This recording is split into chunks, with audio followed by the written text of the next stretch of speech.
ও তুই আজ মরিলে কালকে হবি পর, আজ মরিলে কালকে হবি পর। রাখিস যাদের মায়ার ডোরে, তারাও ভুলে যাবে তরে।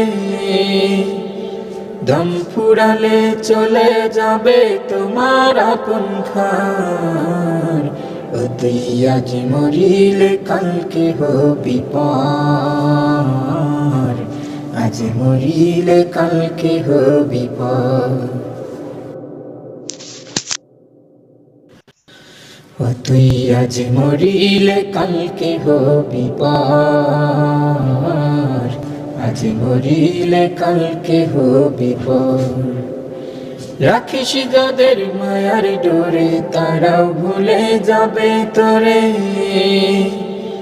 দম ফুরালে চলে যাবে তোমার আপন ঘর। ও তুই আজ মরিলে কালকে হবি পর।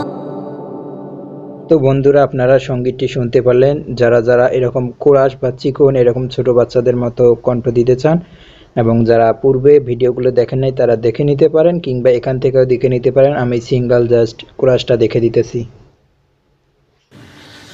ও তুই আজ মরিলে কালকে হবি। এটা হচ্ছে কোরাস আর এটা হচ্ছে অরিজিনাল ভোকাল, র ভোকাল যেটাকে বলা হয়। ও তুই আজ মরিলে কালকে হবি পর। এই যে র ভোকালের আপনারা সেটিংয়ে যাবেন এবং এফএক্স পিচার থেকে পিচটা একটু চিকন করে দিবেন। আমি উপরেরটা যাচ্ছি, পিচটা একটু 12 করে দিবেন ফুল, এবং এফ শিফটটাকে 1-2 আপনারা আপনাদের ইচ্ছা মতো দিতে পারেন, 1-3 দিতে পারেন, 1-4 দিতে পারেন।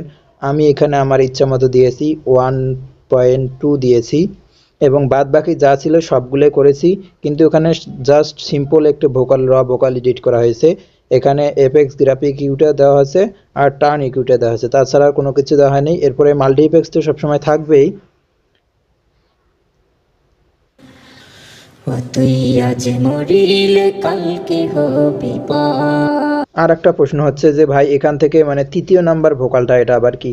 এই ভোকালটা যে মানে ডুয়েট সঙ্গীত থেকে অনেক জনে মিলে যখন যৌথভাবে সঙ্গীত গায়, তখন সেটাকে ডুয়েট সঙ্গীত বলা হয় বা যৌথ সঙ্গীত বলা হয়। ওই যৌথ সঙ্গীতের দেওয়ার জন্য এটাই ফুল র ভোকালটা কপি করে ক্লোন চ্যানেল করেছি, এবং এখান থেকে এফএক্স পিচারটা আমি অফ করে দিয়েছি। দেখেন, আমি আপনাদের শোনাইতেছি। ও তুই আজ মরিলে কালকে হবি পর, আজ মরিলে কালকে হবি পর। রাখিস যাদের মায়ার ডোরে, তারাও ভুলে যাবে তরে। তো বন্ধুরা, আপনারা সঙ্গীতটি শুনতে পারলেন এবং টিউটোরিয়ালটি দেখতে পারলেন। এটা মূলত কোরাসের টিউটোরিয়াল। আপনারা যারা ভালো করে বুঝেন নাই এবং কমেন্টে জানাবেন, এবং পূর্বের ভিডিওগুলি একটু ভালো করে দেখবেন। আর মোট কথা হচ্ছে, আপনারা দেখবেন কম, প্র্যাকটিস করবেন বেশি, তাহলেই শেখা সম্ভব। ঠিক আছে, ধন্যবাদ, পাশে থাকবেন।